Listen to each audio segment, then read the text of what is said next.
Good morning, everyone. Welcome to the Unitarian Universalist congregation of Monmouth County. My name is Irene Passmore. My pronouns are she and her, and I serve as co-chair of the congregation's caring committee along with Kat Grosso. Whoever you are, whomever you love, however you arrived at this beloved place, you are welcome here. Our mission is to create community, transform ourselves, and transform the world. I draw your attention to the backs of the orders of service for the announcements and service information for next week. For those of you on live stream and our video viewers, the order of service link is available to you in the YouTube service description box. This morning we have two announcements. The first is by our resident tenor extraordinaire, PJ Kaspar. Where are you, PJ? Oh, here you are. Take it away. Good morning, everyone. My name is PJ Kaspar. I serve on a few different committees and projects here at UUCMC, and I'm here representing the auction team today. So kindly take a look at the back of your order of service for the auction details. The link and QR code you need are there, and it's really very, very easy to register. Our bidding has officially started on the silent auction part, so please take the time to have some fun bidding on the many awesome items that are available. As a reminder, our annual UUCMC auction is our largest fundraiser of the year with a goal of $22,000. We appreciate everyone's participation and, of course, your generosity.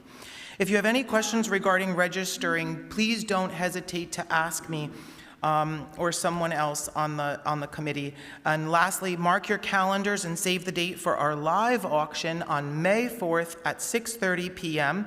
The auction is a huge group effort, and we thank everyone for their involvement. Thank you. And our next announcement by a woman I would call our Renaissance woman from UUCMC. And Sarah, you're on.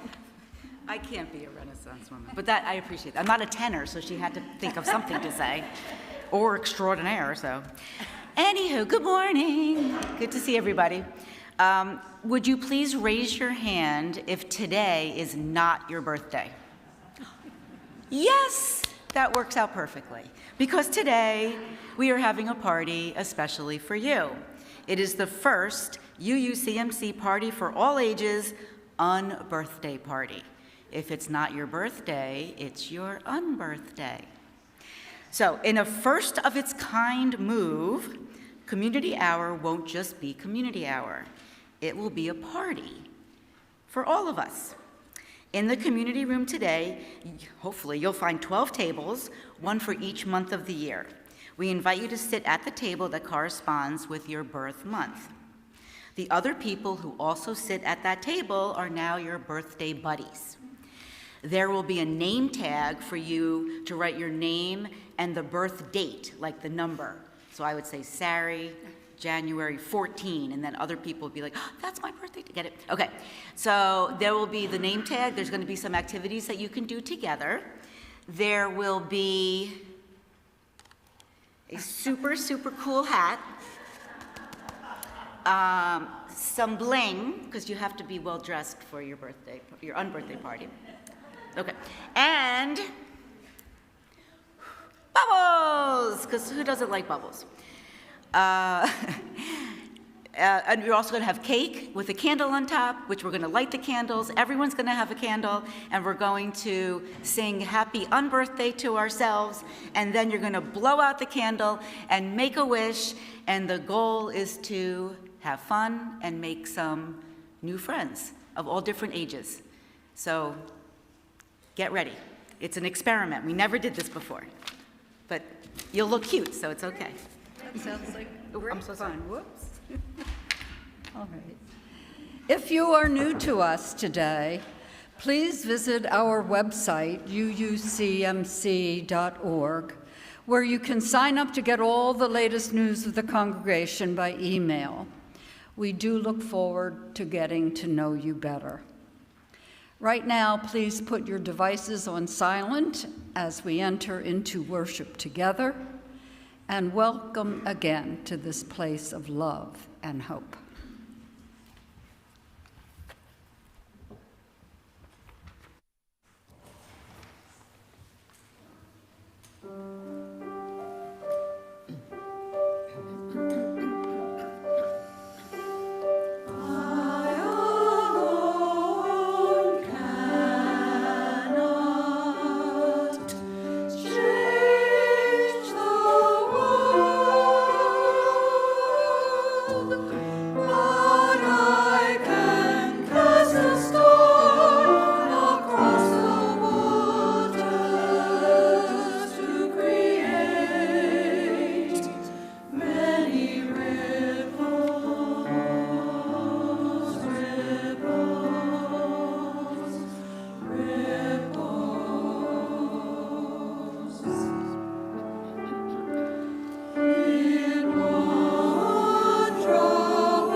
I'm the Reverend Dr. Craig Rubano, and I am pleased you have chosen to join us on this special multi-generational Sunday centered around three interrelated things worth celebrating.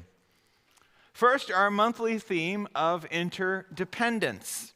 As we just heard our UU singers proclaim through song, I alone cannot change the world. Indeed, there is really nothing we can do that doesn't involve others in some way, along with the world around us.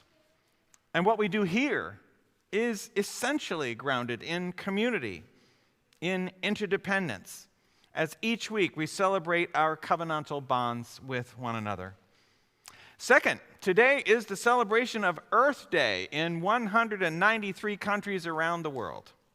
Surely, the concept of interdependence is key if we are to assume the responsibility to safeguard this world for ourselves and for future generations.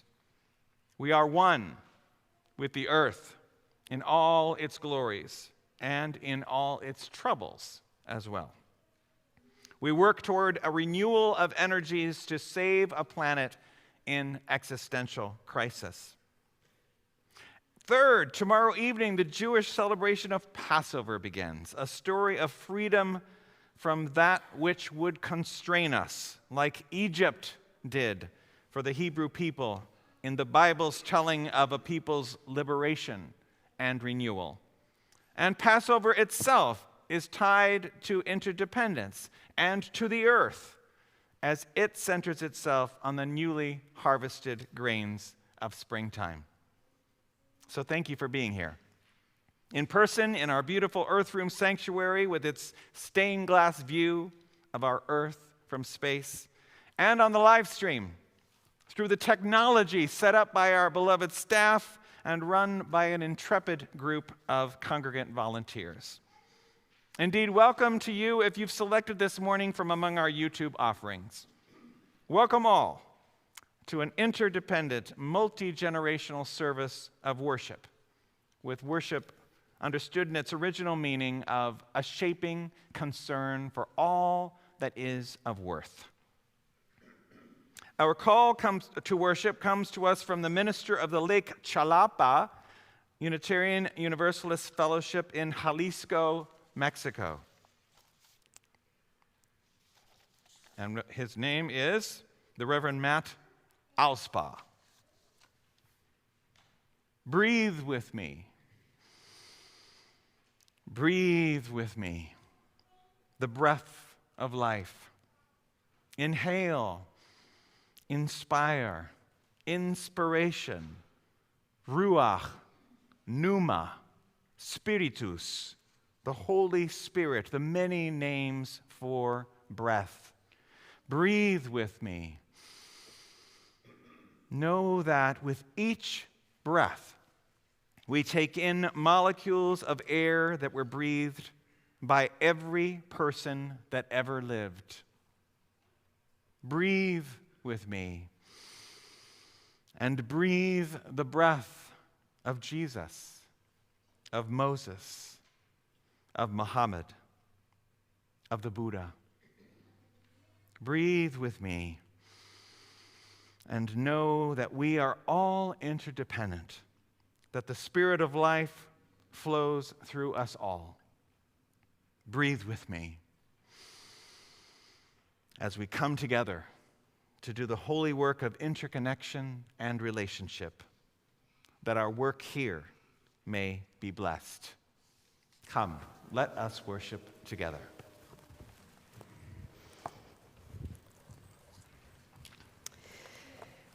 We welcome new members, Zach, Ren, and Tiana, to light our chalice this morning.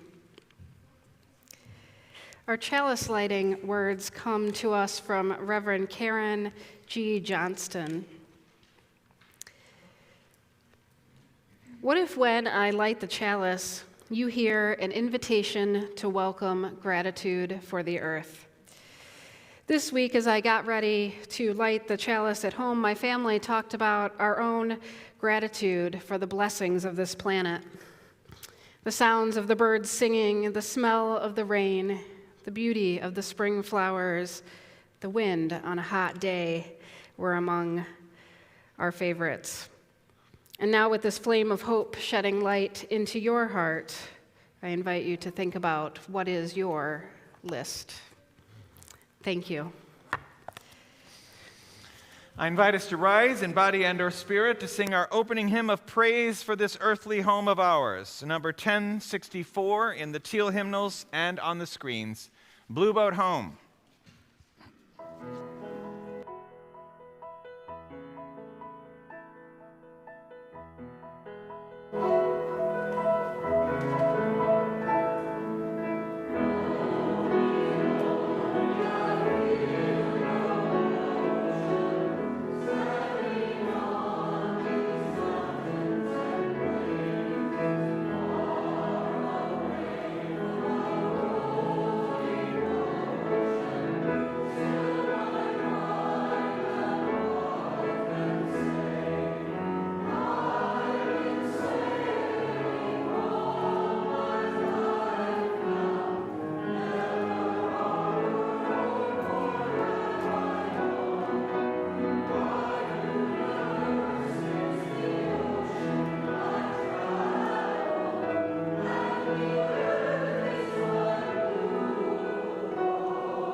To the waves upholding me, hail the great winds urging me on.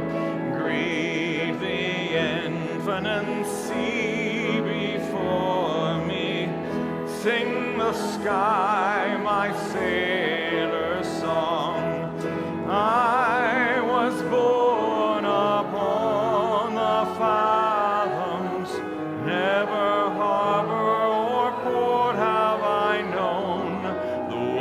universe is the ocean I travel, and the earth is my blue boat home.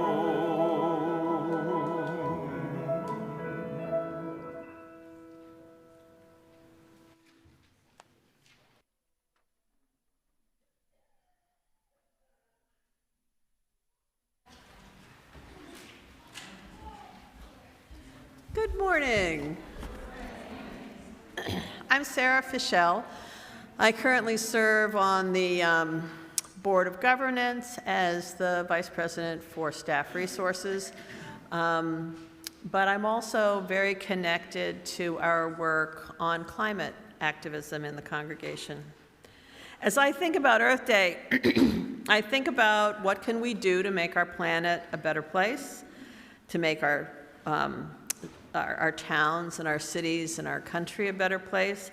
And in particular, I think about how to get us back on a path to a safe climate. The Reverend Lennox Yearwood, who's the president and CEO of a great group called the Hip Hop Caucus that reaches out to a different generation than my generation, once famously described climate activism as an intergenerational relay race. This analogy helps me. My generation doesn't need to win this race. Indeed, we're already very late getting started, but we just need to run as hard as we can and give the next generation a fighting chance. And we're making some progress. There's been a lot of bad news lately. As you may have heard, world temperatures were the hottest ever last month in March of 2024.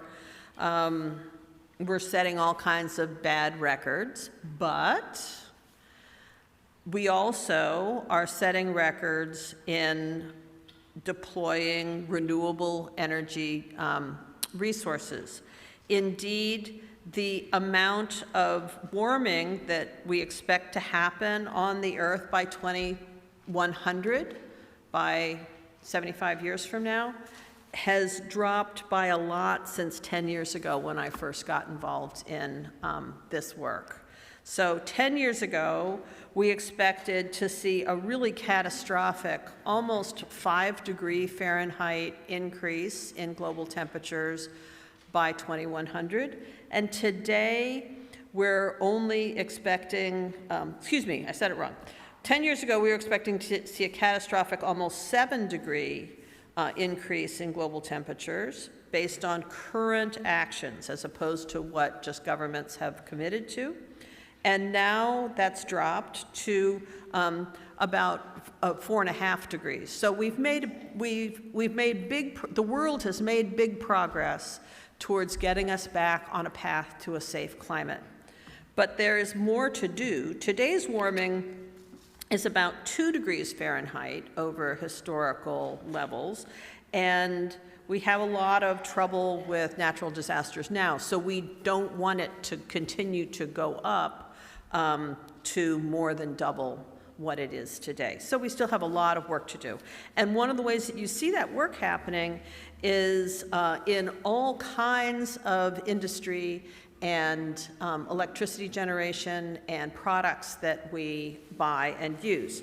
There's no silver bullet. There's not going to be any single great thing that's going to happen that's going to get us back on a path to a safe climate, but there are lots of what they call silver buckshot.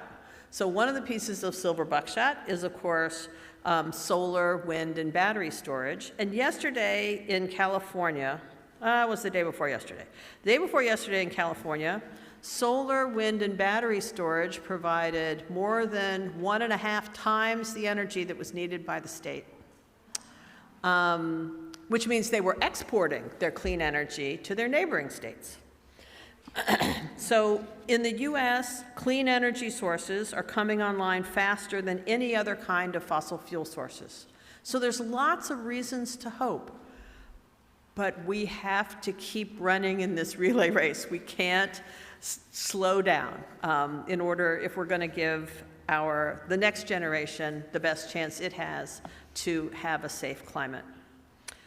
Once upon a time, air pollution in the US was so bad that you could be in New York City and not be able to see the skyscrapers. Like there would be so much pollution that you could not see the tops of the skyscrapers. The same was true in LA. You know, you couldn't see across the LA basin because of the air pollution. And there was a river in Ohio that regularly caught on fire. And although we still suffer from a lot of environmental damage and we're facing a real difficulty with respect to the climate, it's not nearly as bad as when I was a child. The government stepped in with lots of support from people as individuals with the political will to pass the Clean Air Act and the Clean Water Act and create the EPA. For a long time, I thought that same impulse would happen without me being individually involved in creating that political will for solving the climate crisis. But it hasn't happened yet, and so about 10 years ago, I joined a group called Citizens Climate Lobby and Citizens Climate Education that we have hosted here in our congregation for many years. And it's a nonpartisan, respectful, positive force to create political will, to tell our elected representatives that we want there to be solutions for climate. One of the things that Citizens Climate Lobby tells us that we can do about Earth Day, and that I recommend to all of you, is to talk about climate. They talk about how there's a bad feedback loop between if you don't talk about it, then it must not be important, so nobody talks about it, so it must not be important, etc. So each of us, for Earth Day, can talk about climate change, and I have, let's see, and what are the kinds of things you could talk about? First, you can connect climate to things that you care about, and then you can talk about things like California managed to produce all of its electricity for several hours this week based on renewable energy. And then you can talk about the solutions, which include everything from solar panels, solar PV, to wind turbines. You can support the building of those kinds of resources in your community. You can support recycling. You can support saving water. And we have a great little coloring book that we'll have available for us at coffee hour to help remind us of all the solutions that we have in hand, and that one of the simplest things we can do to build political will for climate action is to talk about it. So thank you.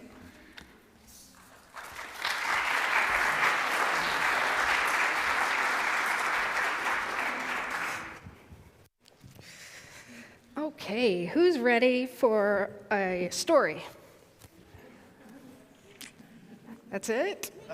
Okay, well, I'm going to do it anyway. I think you'll be ready by the end. So this month's theme is interdependence. And interdependence can be a confusing word, and sometimes children think of interdependence as independent, and they're quite different. So today I'm going to tell you a story that will help us learn about interdependence. The story is one that we learn from observing nature, and humans have been doing that since the beginning of time. The story is about a grumpy gecko. It was the middle of the night. In a shady glade, the chief of the jungle slept. At least he was sleeping until tiny Gecko came along and woke the tiger. Tiger opened one of his big yellow eyes and said, "What do you want?" "Well, I came to complain." I mean, that's just what you want to hear when someone asks what you want. So Tiger woke up and he wondered what this gecko, this tiny lizard, could have to complain about, especially since he spent most of his time lying around, sleeping and eating. Even when he was hungry, he didn't have to do much. He didn't have to move from where he was at. He would just stick out his sticky tongue and grab a mosquito and eat it. So Tiger asked, he humored him and said, "Well, what is it that's troubling you?" "Well, it's the fireflies. All night long, they fly around, they're flashing their lights, they're flashing and flickering. I haven't slept in days. It makes me so grumpy. And since you're the chief of the jungle, can you make them stop?" Well, the tiger agreed to go and talk to the fireflies and see what he could do, and he set off to find them. He found the fireflies flickering and flashing above the paddy fields where the frogs were croaking and the insects were trilling. Tiger called out to the firefly and said, "Gecko says that you've been disturbing his sleep, flashing and flickering all night long. Is it true?" "Well, we do flash our lights all night, but we don't want to disturb anyone. We're simply just passing along Woodpecker's message." Haven't you heard him drumming out a warning? So the tiger goes to talk to Woodpecker. And Tiger found Woodpecker drumming against a coconut palm at the edge of the paddies. Rat-a-tat-tat-tat, rat-a-tat. "Woodpecker, the fireflies say that you've been rapping and tapping and tapping and rapping and drumming out a warning. Is it true?" "Of course," said the woodpecker. "I provide a great service, and clearly my efforts have gone unappreciated. Beetle rolls manure right across the path, and I warn the jungle animals so no one comes and steps in it. I mean, who knows what kind of mess you'd all be in if it weren't for my drumming." Tiger thought about it, and it did seem like Woodpecker was being helpful, so Tiger went to go speak to the beetle. And it was easy to spot the beetle in the jungle in the moonlight as the light gleamed on like polished metal on the beetle's back. "What's all this?" Tiger said. "Woodpecker says you're rolling this filthy mess all over the place." "Yes, yes, can't stop," Beetle replied. "Water buffalo drops piles all over its path. If somebody doesn't move it away, there will be muck everywhere." "Excuse me." "Well, thank you, Beetle. I'll go and talk with the buffalo." So Tiger went and talked with the buffalo, who was asleep in a pool of mud. "Buffalo, Beetle says that you've been leaving manure all over the path. Is it true?" "Oh, yes, sir," said Buffalo. "I leave manure all over this path, sir, but you see, it's helpful. Rain comes and washes holes in the path every afternoon, and I leave manure only to fill up the holes so that no one trips and falls. If I didn't, sir, someone could get hurt." "I see," said the Tiger. "Well, that is very thoughtful of you, Buffalo." Tiger was beginning to lose patience, but he went ahead and decided that he would have a conversation with the rain. And Tiger set off up the mountain to the highest peak, the home of the rain. Tiger climbed, and finally Tiger made it to the top of the mountain peak. He stopped to catch his breath. He looked down the mountain. The sun was rising. The jungle spread out for miles with flowers blooming, wild orchids and climbing lilies, trumpets of violet, blue, and starburst of brilliant flame red. Tiger sniffed and smelt the flowers. He swiveled his ears and he heard newborn streams trickling and tinkling. And below the jungle, on the green gold steppes of the paddy fields, way out in the distance, he could see the faint flicker and flash of the fireflies. Tiger knew that there was no reason to ask why the rain rains after seeing that. Tiger went and cooled his paws in the stream and watched for a while. He watched the journey of the water go down the mountain, sustaining everything on its way, even the tiniest mosquito. Tiger plunged his muzzle into the water to get a clean, fresh drink and began his journey home. When he got back, Gecko demanded to know, "Did you talk to those fireflies? Are they still flashing and flickering? And did you tell them to stop?" "Gecko, listen carefully. I've learned that the fireflies flash to pass on Woodpecker's warning. Woodpecker warns everyone not to step in the beetle's dung. Beetle clears up the excess dung left by Buffalo. Buffalo leaves manure on the path to fill up the holes made by the rain, and rain makes the holes in the path as she creates streams and lakes and puddles where mosquitoes live." "Oh," said Gecko. "Mosquitoes.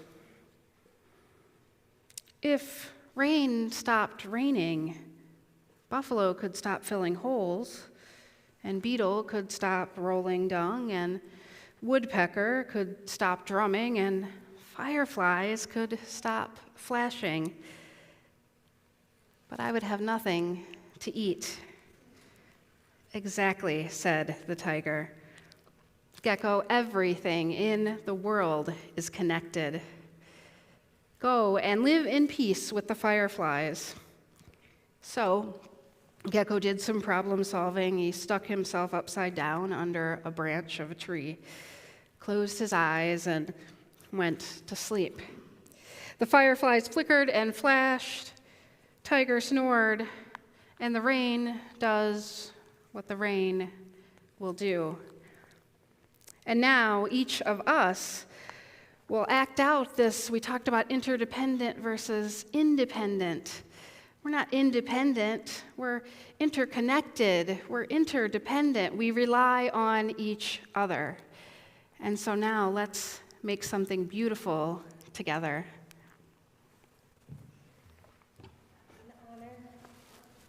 In honor of our grumpy gecko and the rainstorm, let's make a rainstorm together.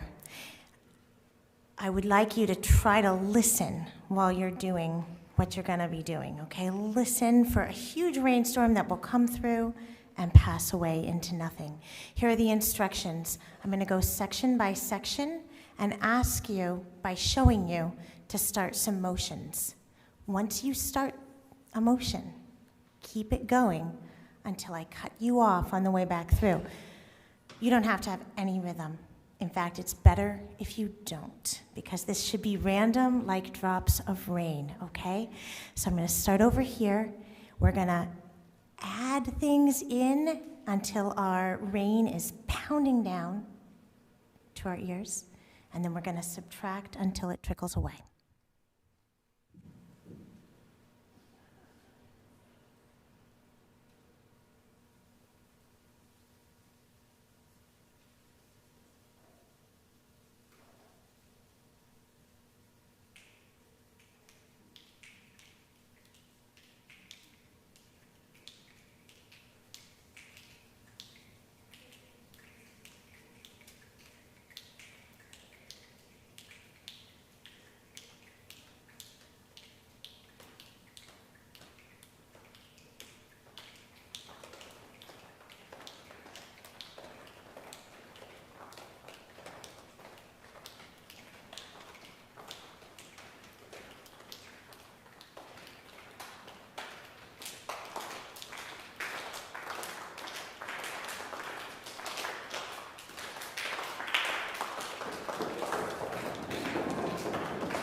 Every week in this congregation, we are provided with an opportunity to practice generosity. This is your invitation to contribute to the well-being of our congregation and to our social justice partners through the good works of organizations which receive half of the monies that we collect each month. Our Share the Plate recipient for the month of April is UUMFE, UU Ministry for Earth, whose vision is for a world in which reverence, gratitude, and care for each other and for the living earth are central to the lives of all people. UUMFE is based in Portland, Oregon, and offers programs that help us to deepen our relationship with water, tap into courage as a spiritual practice, and enhance our eco-virtue so that we can act boldly for climate justice. For those of you present here in the meeting house, the plates will be passed by the ushers. You may also join the time of generosity via text, send your offering by mail, or charge your contribution online with a memo designating an amount for UU Ministry for Earth. Please give generously.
The Passover story is one that resonates widely, well beyond the Jewish families who celebrate it according to tradition.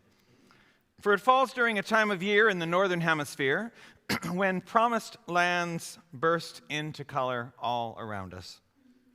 One of the standards greeting of this time, Chag Sameach, happy holiday, is often amended to Chag Aviv Sameach, or even supplanted by Chag Ha'aviv, happy spring holiday, or just happy spring.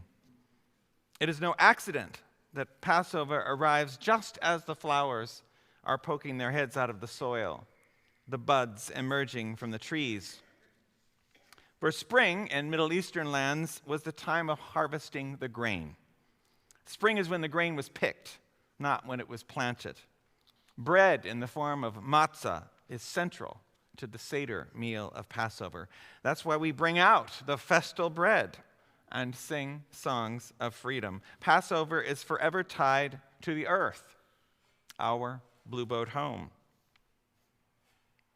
So determined that Passover be celebrated always in springtime to coincide with the picking of the wheat, Jewish authorities, if the grain wasn't ready, would add an extra month to their lunar year.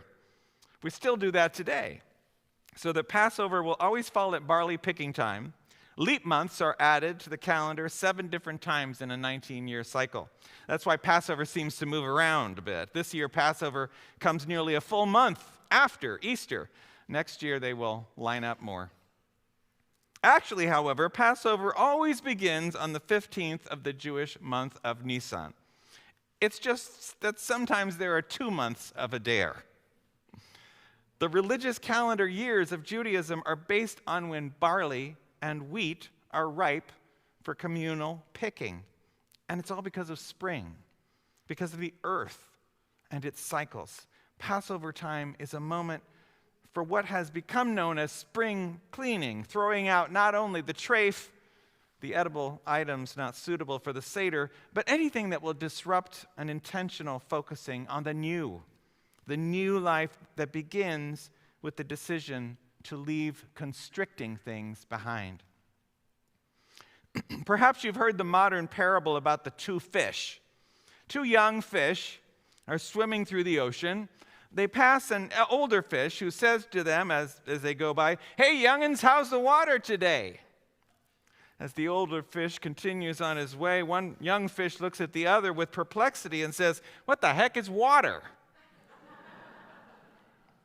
The story points to the ability we have, actually all creatures and plants, everything in the universe, the ability to adapt ourselves to whatever our worlds offer us, to the point that we accept the way things are as a given.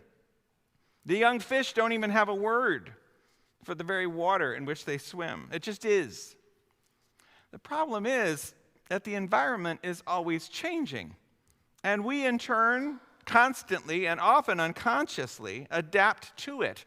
To continue the metaphor of the fish, let's literalize it. What happens when the water becomes slowly polluted? The fish will continue to accept what is as a given, adapting to progressively toxic water.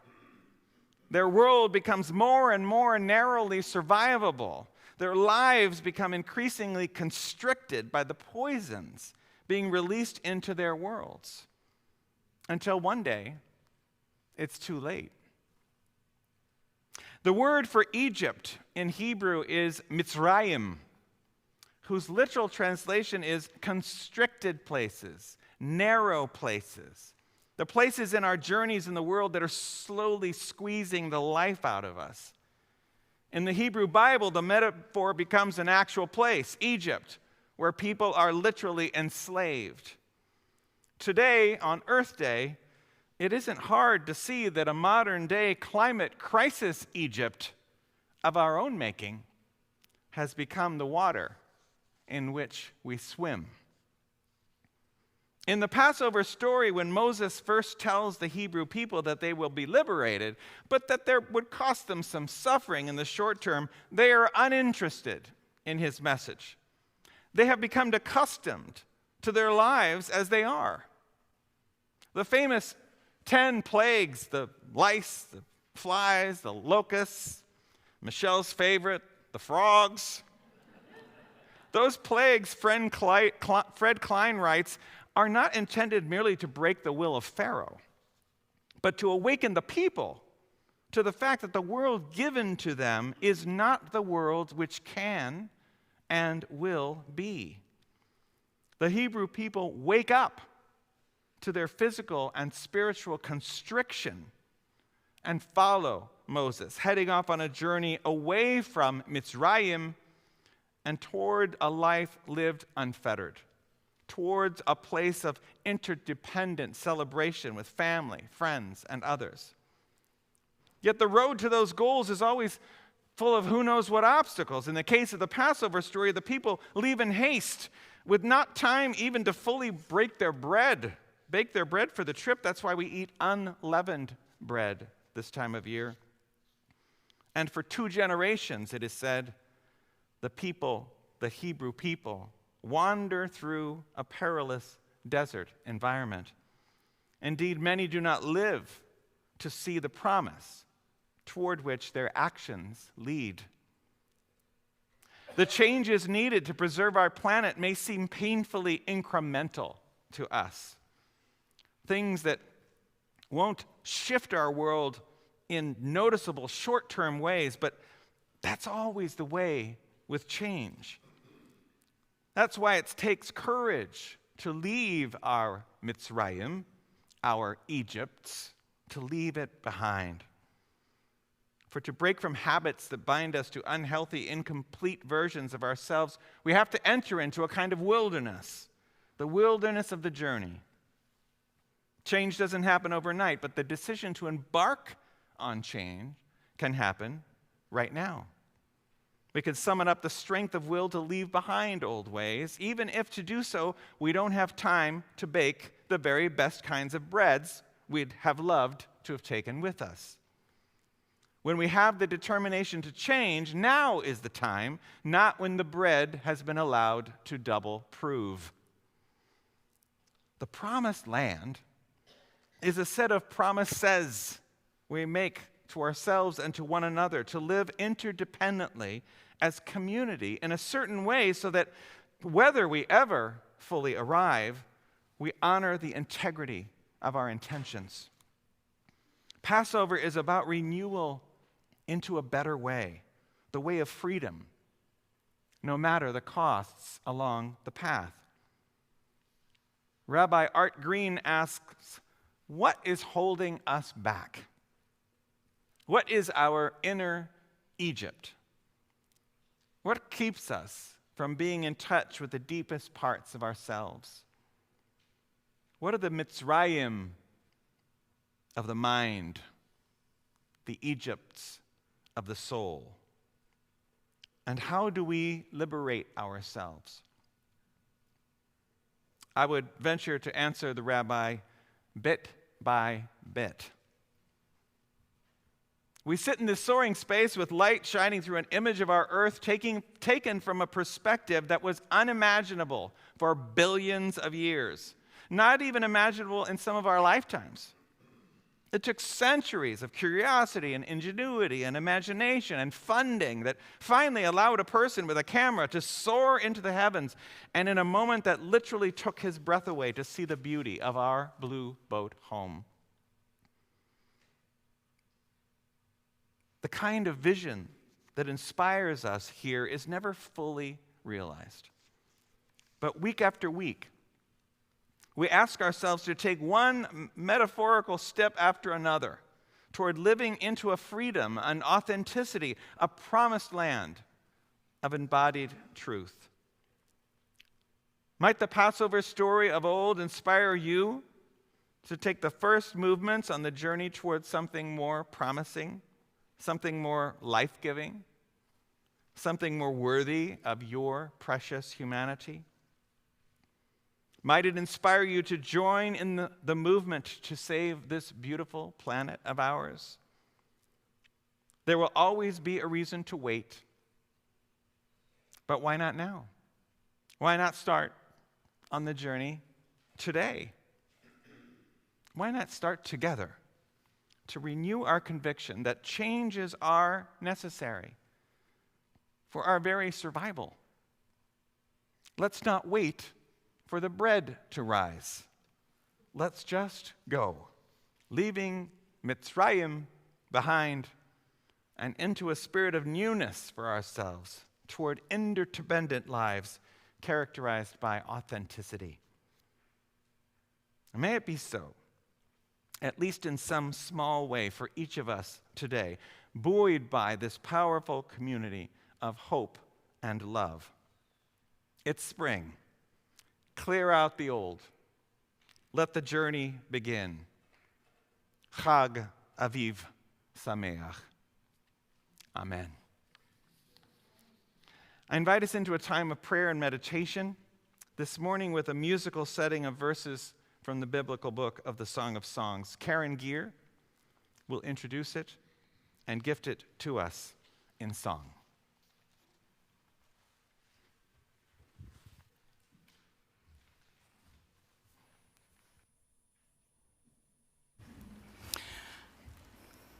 I would like to thank Reverend Craig for allowing me to speak before I sing this piece, Shirah Shirim, Song of Songs. This cantillation is a profession of love between two people. In modern Judaism, the song is read on the Sabbath during the Passover, which marks the beginning of the grain harvest, as well as commemorating the Exodus from biblical Egypt. Jewish tradition reads it as an allegory of the relationship between God and Israel. Many modern commentators have alluded to the ambiguity of the gendering in this poem. Some sing this as a love poem between a woman and a man, a woman and a woman, a man and a man, or a group and a group. But for my voice teacher, it had a special meaning that I would like to share with you. I studied in New York City with Elizabeth Cole, who came from a family with a long history of cantorial tradition and opera singing. Her heritage was that of a Ukrainian Jew. I was referred to Elizabeth during a young artists program in a professional opera company in my 20s. I already had 2 music degrees when I met her. I auditioned for her, and she agreed to take me in her voice studio. I had a regular voice lesson at a specific time each week. When I first started with her, she required me to only study voice technique before singing in public again for 4 years. Studying with Elizabeth was slow and tedious, one note at a time. Elizabeth picked my repertoire, my auditions, and my jobs. She described my voice as useful. I had to observe her teaching students, and we went together to her rehearsals and performances of her students at the Metropolitan Opera. I finally got a job as a cantorial soloist and the music director at the Fort Lee Synagogue. We worked on all those pieces assigned to me by that cantor of that congregation. This piece that I am singing for you today, this came from Elizabeth. She wrote this piece out for me by hand. It is very old. It was given to her by her father. It was the only piece that she was permitted to sing in synagogue because she was taught it could be sung from the perspective of a woman.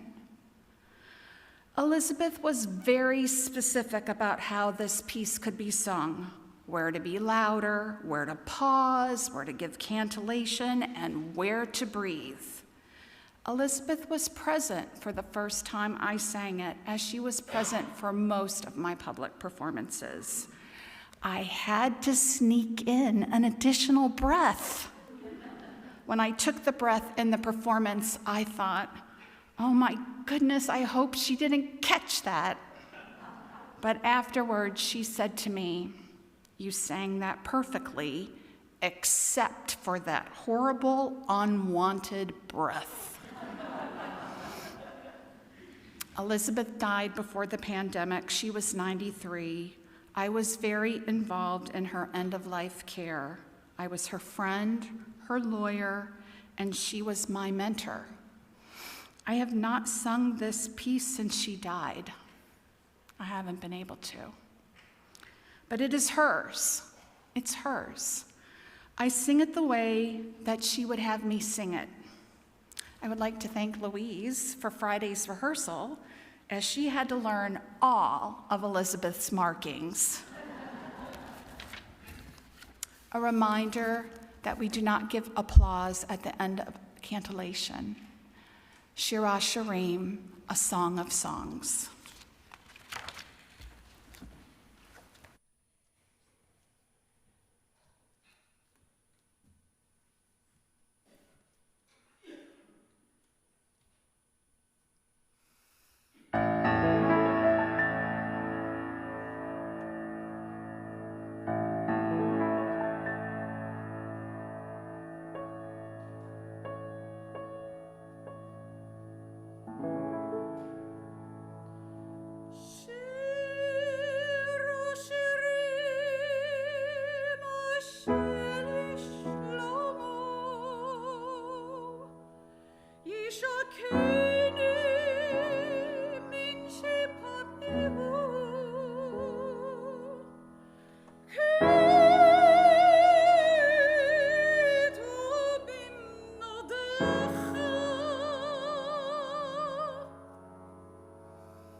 Let's continue in a spirit of Passover celebration, singing of the kind of freedom that only comes from communal strivings, from interdependent energy, from work grounded in the earth, our Blue Boat home. In the words of hymn number 220, let us Bring out the festal bread and sing songs of freedom. 220, it'll be on the screens.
Mountains, bushes, flames still will call us, rocks still gush fountains. Bring out the festal bread and bring songs of freedom. Shop with the slaves who fled and sing songs of freedom.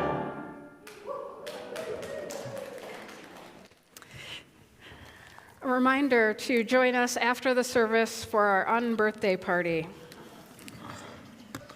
Our closing words of benediction come to us from the Reverend Dr. Deborah Hefner, an authority in Unitarian Universalism on the policies and practice that make congregations safer for all ages and stages, and currently interim minister at the Unitarian Universalist Fellowship in Huntington, New York. It is our journey together. We are on a journey. We didn't plan it. We didn't have time for the bread to rise.